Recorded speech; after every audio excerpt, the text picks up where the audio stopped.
I believe there is a change in weather, and I think it changes both ways, Trump told Piers Morgan in an interview that aired on Good Morning Britain Wednesday.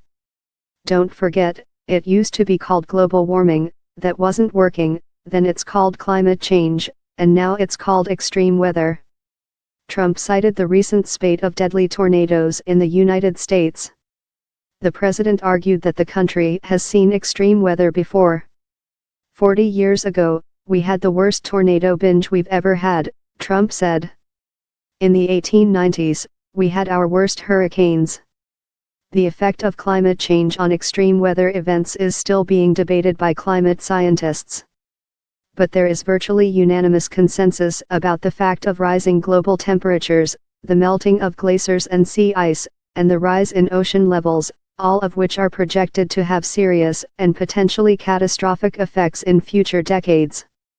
The president said that during the meeting, Charles did most of the talking. He is really into climate change, and I think that's great, Trump said. He wants to make sure future generations have climate that is good climate as opposed to a disaster. And I agree. According to the National Oceanic Atmospheric Administration, 2018 ranked as fourth warmest year since records began in 1880. But the Trump administration does not treat climate change as the economic, environmental, and national security threat that both scientists and the U.S. intelligence community have concluded it is. In his first year in office, Trump pulled the United States out of the Paris Climate Accord.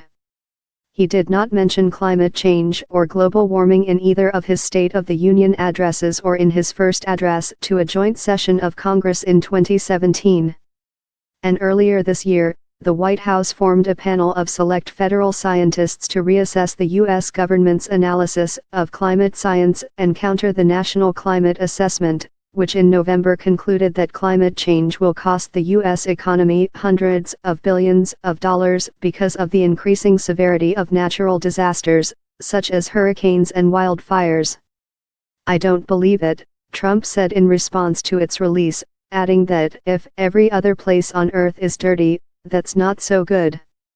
He told Morgan that the United States is doing its part to make air and water crystal clean, but that China, Russia, and India are not. If you go to certain cities, you can't even breathe, Trump said.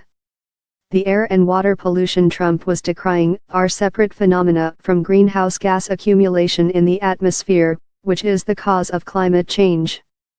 The Trump administration has also taken several significant steps to reduce the scope and enforcement of water and air pollution regulations.